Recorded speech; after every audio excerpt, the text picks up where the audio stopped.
বিপ্লব মারানিরা নারী বিষয়ক সংস্কার কমিশনের প্রতিবেদন দাখিল করছে। তো সেখানে তারা কি প্রতিবেদন, কি সংস্কার, কি অ্যামেন্ডমেন্ট প্রপোজ করলো, চলেন বিশ্লেষণ করি।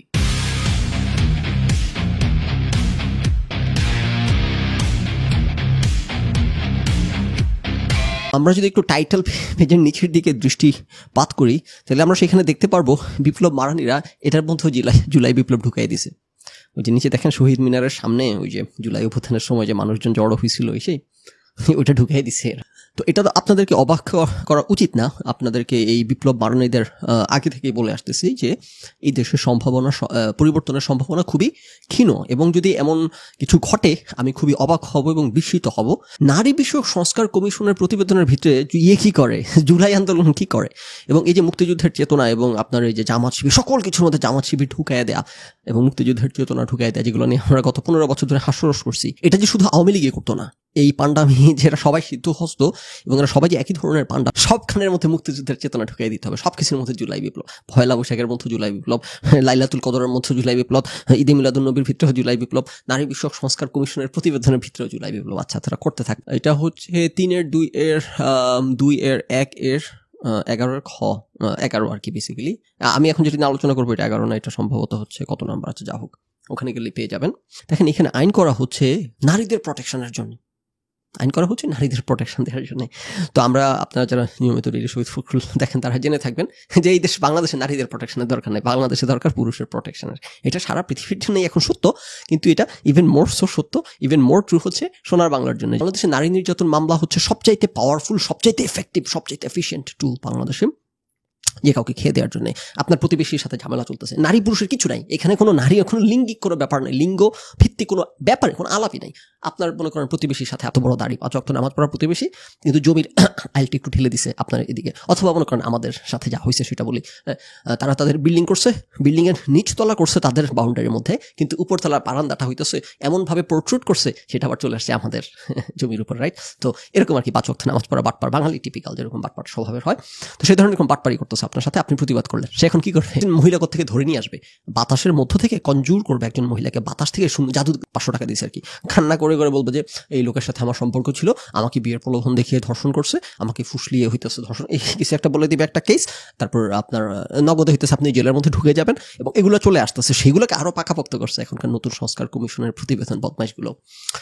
তো এগেন আমরা আমাদের চ্যানেলে কতিবার আলোচনা করছি যে এই দেশের আদালত বিরক্ত হয়ে এই নারী নির্যাতন মামলার নামে বদমাইশি এগুলা দেখতে দেখতে বিরক্ত হয়ে, মানে আদালতের তো কিছু করার নেই, আদালতের হাত পা বাঁধা, পুলিশ যেভাবে কেস রেডি করে নেয় আদালতের সামনে দেয়, আদালত তো have to go with it. আদালতের তো নিজ থেকে বাইরে থেকে কোনো ধরনের তার ইনপুট করার সুযোগ নাই, রাইট? হাতের সামনে যা কাগজ আছে এটা নিয়ে বিচার করতে হবে। আদালতের কাছে পুলিশ মিলে এবং এই গুন্ডা পান্ডারা মিলে নানান রকম নারী নির্যাতন মামলা সাজায়, এমনভাবে সামনে এনে দেয় আদালত দেখেই বুঝতে পারে এগুলো সব সাজানো মামলা। এবং এই অবস্থা দেখতে দেখতে আদালত বিরক্ত হয়ে, আমি অতীতে পর্ব করে আপনাদেরকে কাগজপত্র তথ্য প্রমাণ দেখাইছি, প্রথম আলোতে বিস্তারিত রিপোর্ট হয়েছে যে আদালত বলছে এই বাংলাদেশের 80% নারী নির্যাতন মামলা মিথ্যা এবং ষড়যন্ত্রমূলক। আদালত বলছে যে এই ধরনের মামলা যিনি আদালত পর্যন্ত না আসতে পারে, এই জন্য বিরক্তি প্রকাশ করছে যে যা আসে আমাদের কাছে 80% নারী নির্যাতন মামলা মিথ্যা, ষড়যন্ত্রমূলক এবং নিষ্পেষণমূলক এবং হ্যারাস করার জন্য করা হয়, কোনো তথ্য প্রমাণও থাকে না নেসেসারলি, এগুলোর জন্য আদালত পর্যন্ত না আসে। এবং স্বরাষ্ট্রমন্ত্রী, তখন এগুলো আলোচনা করছি, অনেক খুঁজে বের করতে পারবো না, স্বরাষ্ট্রমন্ত্রী সহ হইতেছে তখন বলছে যে বাংলাদেশের বেশিরভাগ নারী নির্যাতন মামলা হইতেছে মিথ্যা এবং হয়রানিমূলক। সো যারা এগুলোর সাথে কাজ করে এরা আদালত, পুলিশ, স্বরাষ্ট্রমন্ত্রী থেকে শুরু করে সবাই জানে এখানে পান্ডামি ভিন্ন কিচ্ছু হয় না। তারপর এরা নারী নির্যাতন মামলা সংশোধন করে বেড়াচ্ছে, এরা আরো ধারা ঢুকাইতেছে বদমাইশগুলো। আপনার যৌতুক, দেনমোহর, ফুসলিয়ে ধর্ষণ, বিয়ের প্রলোভন দেখিয়ে ধর্ষণ, এইগুলার নামে যেই পরিমাণ, আমি তো আপনাদেরকে আমার এক্সপিরিয়েন্স বলছি, আমার পার্সোনাল লেভেলে আমার একজন কাছের লোক এরকম, আমি গরম হয়ে গেছিলাম, হয়ে মেজাজ ধরে রাখতে পারি নাই। হাজব্যান্ড ওয়াইফের মধ্যে মনোমালিন্য, ওনার ওয়াইফ ওনার হাজব্যান্ডকে দেখছে আরেক মহিলার সাথে শপিং মলে, এখন উনি যৌতুক মামলা দিবেন। হ্যাঁ, তো আমি এই জন্য রাগ সংবরণ করতে না পেরে জিজ্ঞেস করে ফেলছি যে আপনি যৌতুক মামলা কেন দিবেন, উনি কি আপনাকে যৌতুকের জন্য নির্যাতন করছে? তখন বলতেছে না। আমি বললাম তাহলে কেন আপনি ওনাকে মিথ্যা মামলাটা দিবেন, রাইট? এখন অনেকে আছেন অডিয়েন্সের মধ্যে অসভ্য মানসিকতা, এখন উনি বলবে যে ওমা তো ভদ্রলোক এক মহিলার সাথে শপিং মলে হাঁটা চলা করতেছে, এটার জন্য কি কোনো একটা ব্যবস্থা নিতে হবে না? কোনো একটা ব্যবস্থা তো নিতে হবে, তাকে কি ছেড়ে দেওয়া যায় নাকি? ওকে, আচ্ছা ঠিক আছে, তাহলে আমরা এখন পয়েন্ট একটু ফ্লিপ করে দিই। মনে করেন ওই ভদ্রলোকের ওয়াইফ, ভদ্রমহিলা, কোনো একজন ভদ্রমহিলাকে দেখা গেছে ইয়েতে কি জানি বলে শপিং মলে কোনো পুরুষের সাথে করতেছে, প্রতারণামূলক কাজকর্ম করতেছে। এখন এই মহিলার বিরুদ্ধে কি ব্যবস্থা নেওয়া যায়? মহিলার বিরুদ্ধে তো যৌতুক মামলা দেওয়া যাবে না, নারী নির্যাতন মামলা দেওয়া যাবে না, বিয়ের প্রলোভন দেখিয়ে ধর্ষণ, ফুসলিয়ে বৈবাহিক ধর্ষণ কোনো মামলায় দেওয়া যাচ্ছে না। ওই যে বৈবাহিক ধর্ষণ একটা ঢুকাইছে, এটার মধ্যে কমিশনের মধ্যে সংশোধন আমরা এখন দেখবো। হ্যাঁ, ও আচ্ছা, তার মানে সোনার বাংলার মধ্যে আপনারা মিথ্যা মামলা দেওয়ার ব্যাপারে এক পায়ে খাড়া। মিথ্যা মামলা, ভদ্রলোক প্রতারণা করছে, এটা করতেই পারে, যে কোনো মানুষের সেই স্বাধীনতা আছে, জোর করে ভালোবাসা হয় না। এখন সেই এদের জন্য আইন বানাইতে হবে যে তোরা এই আইনও বানা, কোনো মহিলার কোনো মেয়ের যদি স্কুল কলেজ ইউনিভার্সিটিতে কোনো ছেলেকে ভালো লাগে তাহলে সেই ছেলে তার সাথে প্রেম করতে বাধ্য থাকবে, ওই আইনও তোরা বানা। সকল কিছু তোদের পক্ষে নিয়ে নে। তো আচ্ছা, যাক, কি কি আইন করে বেড়াচ্ছ দেখি আমরা। 10 বছরের অধিককাল ব্যাপ্ত বিবাহ স্বামী কর্তৃক বিচ্ছেদের মাধ্যমে সমাপ্ত হলে স্ত্রীকে ক্ষতিপূরণ প্রদান নিশ্চিত করার জন্য আইন সংশোধন করা। ও, স্বামীর ক্ষতিপূরণ লাগবে না এখন? না হইতেছে নারীবাদী বদমাইশগুলো কোথায় এখনকার পৃথিবীতে? এখন নারী পুরুষ সমান অধিকার, চাকরি বাকরি করবে, সেই করবে। আমার মানে একটা আইন তো হইতে হবে জেনারেল, রাইট?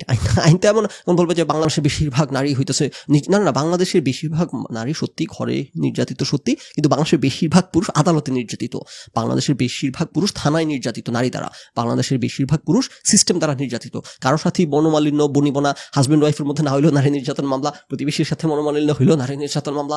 আপনি জেনে থাকবেন বাংলাদেশে যারা মনে করেন আপনি কোথাও একটা যে কোনো ক্যাপাসিটিতে কারোর সাথে একটা গন্ডগোল বাঁধছে, আপনার যে শুভা খানকি প্রথমে আপনাকে বলবে যে এক কাজ করো, ওর বিরুদ্ধে একটা নারী নির্যাতন মামলা দিয়ে দাও। হ্যাঁ, আপনি থানায় গেলেন, মনে করেন পুলিশে আপনি মনে করেন যে বললেন যে সমস্যা নাই, আপনি কি করা যায় একটু দেখেন, আপনাকে আমি চা নাস্তার ব্যবস্থা করতেছি।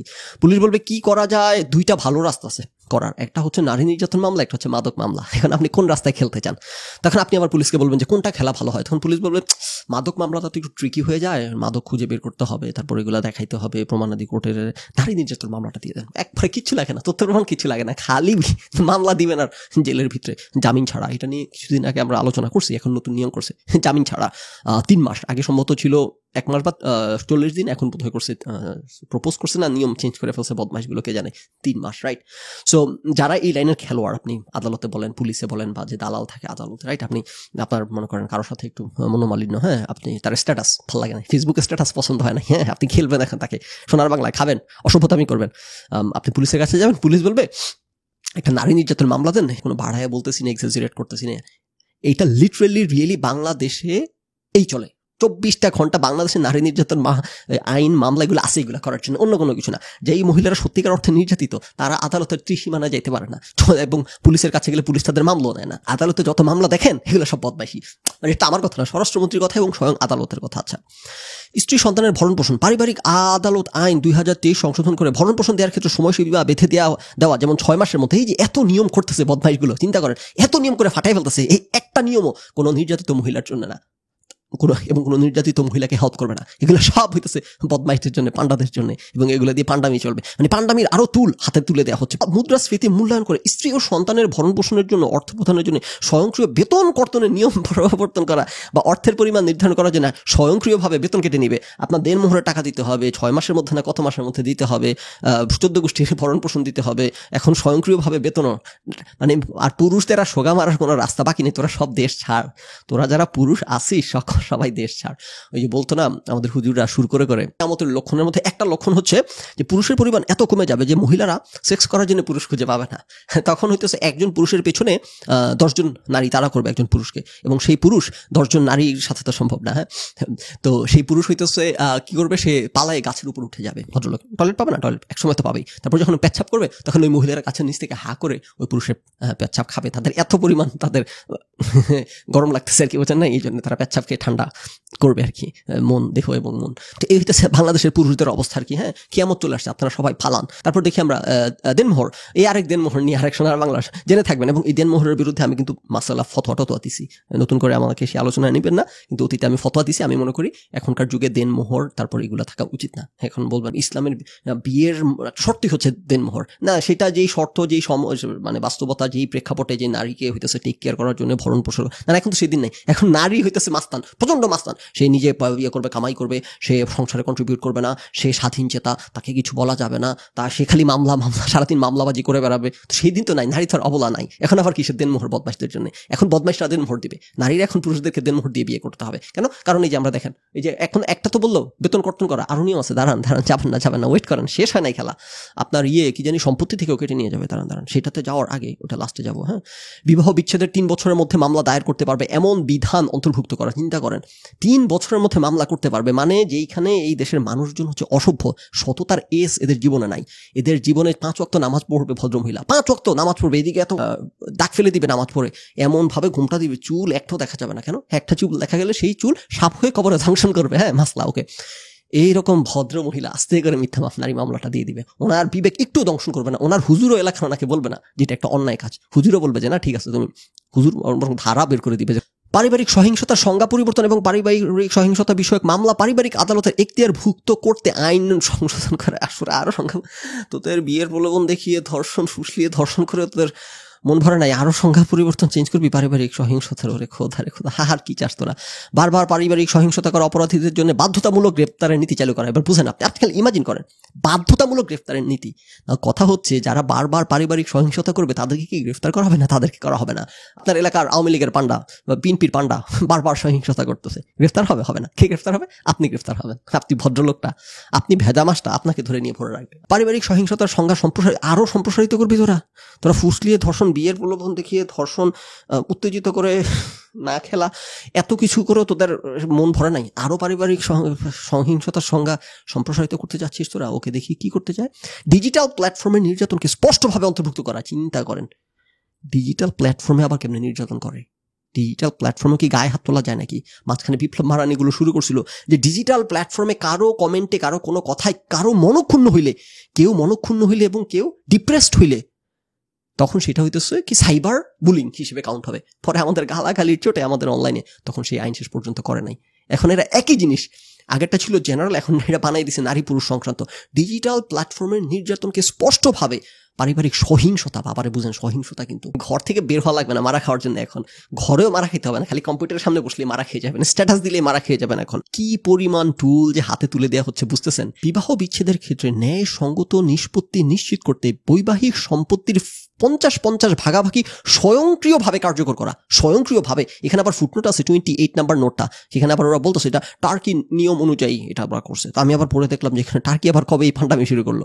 তো এখানে দেখতেছে 2002 সালে টার্কি এই নিয়ম ইন্ট্রোডিউস করছে। না, টার্কি এই নিয়ম আবার কথা পেলো, হের আবার এগুলো ইন্ট্রোডিউস করছে পশ্চিম থেকে।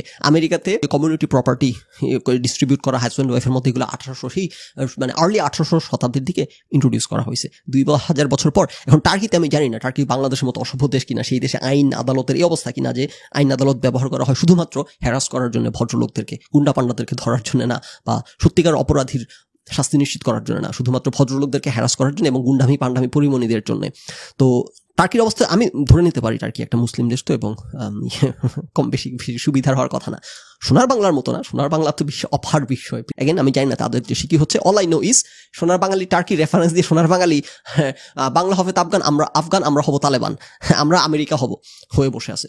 তো আপনাদের জেনে থাকবেন যে এইসব দেশে ওয়েস্টে কেউ বিয়ে করে না। আপনারা আমরা খবরাখবর ইয়েতে দেখি, টিভি নাটকে দেখি যে কোনো মেয়েকে যদি কোনো ছেলে উইল ইউ ম্যারি মি বলে, হাঁটু গেড়ে বসে একটা রিং বের করে যদি বলে উইল ইউ ম্যারি মি, মেয়ে কান্না করতে করতে ফুফানি উঠে হেঁচকে উঠে যায় কান্না করতে করতে। কেন তাদের যেই ছেলের সাথে প্রেমের সম্পর্ক, এবং অবশ্যই প্রেমের সম্পর্ক মানে বিয়ে হবে, এটা অবাক হওয়ার এত খুশি হওয়ার কি আছে? এটা নিয়ে এত অবাক এবং খুশি হওয়ার কারণ হচ্ছে যে এইসব আইনের কারণে এইসব দেশে কেউ বিয়ে করে না। এইসব দেশে খেলা হবে কিন্তু বিয়ে হবে না, লিটনের ফ্ল্যাট হবে কিন্তু বিয়ে হবে না। কারণ বিয়ে করা মানেই এই যেগুলো শুরু হয়ে যাওয়া। আপনার যে জেফ বেজোস এবং ম্যাকেনজি স্কট না বোধহয় লাস্ট নেম মহিলার, পৃথিবীর ইতিহাসে সবচেয়ে বড় সেটেলমেন্ট হয়েছে যে পারিবারিক সম্পত্তি বাটোয়ারার, তাদের মধ্যে ছাড়াছাড়ি হয়েছে।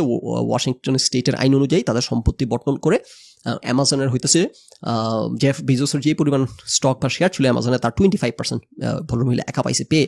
এক রাতের মধ্যে পৃথিবীর সবচাইতে ধনী মহিলা হয়ে গেছেন উনি। এইসব কারণে আমেরিকাতে এখন আর এইসব দেশে কেউ বিয়ে করতে জানে। এগুলো সারা পৃথিবীময় চলতেছে এইসব পান্ডামে, কিন্তু অ্যাটলিস্ট এইসব দেশের মধ্যে আপনি যেটা সবসময় বলি, আপনি প্রেডিক্ট করতে পারেন, প্রেডিক্টেবল, আপনি জানেন কি হইলে কি হবে, এবং আপনি জানেন আইনের কোনো ব্যত্যয় হবে না। সেখানে ম্যাকেনজি স্কট জানে যে জেফ বেজোস বিয়ে করার সময় জানতো যে আমি তাকে বিয়ে করলে আমাদের ছাড়াছাড়ি হলে এই অবস্থা হবে। এই কারণে এটা সমাধান কি? বিয়েই না করা। এই কারণে এইসব দেশে কেউ বিয়েই করে না। সো আপনি একটা গেম প্ল্যান দাঁড় করাইতে পারবেন আপনার জীবনের ব্যাপারে, যে আমি তাকে এত ভালোবাসি কিনা যে পরবর্তীতে কখনো আমাদের মধ্যে গন্ডগোল লাগলে সে আমার সকল সম্পত্তি নিয়ে চলে যাবে। তো আপনি প্ল্যান করতে পারবেন। আপনি যদি মনে করেন ইয়েস আমি চাই তাকে দিয়ে দিতে, আপনি বিয়ে করবেন। যদি আপনি মনে করেন যে বলা যায় না আমাদের এই কবে এই প্রেম হইতেছে ইয়েতে রূপ নেয় মারামারিতে, তাহলে আমি বিয়ে করবো না। যেটা এই দেশ, কিন্তু বাংলাদেশে তো আপনি কোনো প্ল্যান করতে পারবেন না। আপনি আইনের বই পড়ে আপনি একটা প্ল্যান করে একভাবে আপনি আপনার জীবন সাজাবেন, দেখবেন কোত্থেকে সে আপনাকে খেলে দিচ্ছে, কোত্থেকে সে আপনাকে খেয়ে দিচ্ছে, কোত্থেকে ছুতা বের করে আপনাকে জেলে ভরে দিচ্ছে, কোত্থেকে আপনার ওই যে নতুন আবার আইন করছে, কই এটার মধ্যে ঢুকাইছে যে বৈবাহিক ধর্ষণ, এটা কই আমি তো এটা রাখছি, এই যে নাকি একটু আগে আলোচনা করছিও, হ্যাঁ, ওই যে বৈবাহিক ধর্ষণ এইখানে নাই, ওখানে নাই, আচ্ছা, নতুন নিয়ম চালু করছে বৈবাহিক ধর্ষণ। এখন আপনি কিভাবে বৈবাহিক ধর্ষণকে সংজ্ঞায়িত করবেন? আমরা যারা ম্যারিড আমরা কিন্তু অনেক কিছুই জানি, বৈবাহিক ধর্ষণ তো একতরফা হয় না, দুই তরফা হয়, হ্যাঁ, অনেক সময় হয় কিন্তু দুই তরফা হয়, হ্যাঁ।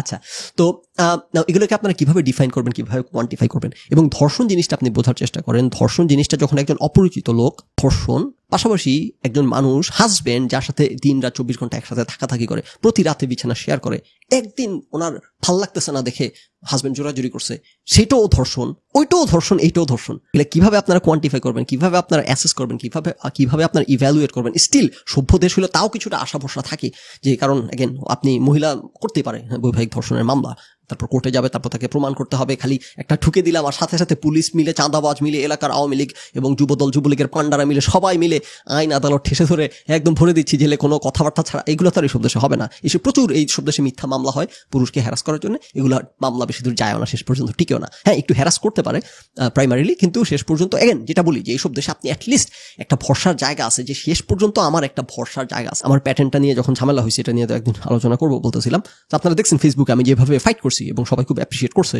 যে এভাবে ফাইট করে বের করে আনছি। সো আমি জানি এই দেশের ফাইনাল আউটকামটা কি, আমি জানি যে আমি যদি সকল কিছু রাইট প্রসেসে করি, শেষ পর্যন্ত কেউ পান্ডামি করতে পারে কিন্তু বেশি দূর যাইতে পারবে না। কিন্তু সোনার বাংলার বাস্তবতা তো এরকম না। সোনার বাংলার মধ্যে আপনি সকল কিছু ঠিকঠাকভাবে করবেন, সকল কিছু আইন মেনে করবেন, সকল কিছু একদম সুন্দর করে করবেন, আপনাকে নিয়ে জেলের মধ্যে ভরে রাখবে, হিয়া হিয়া দেখতে ইচ্ছা হবে না।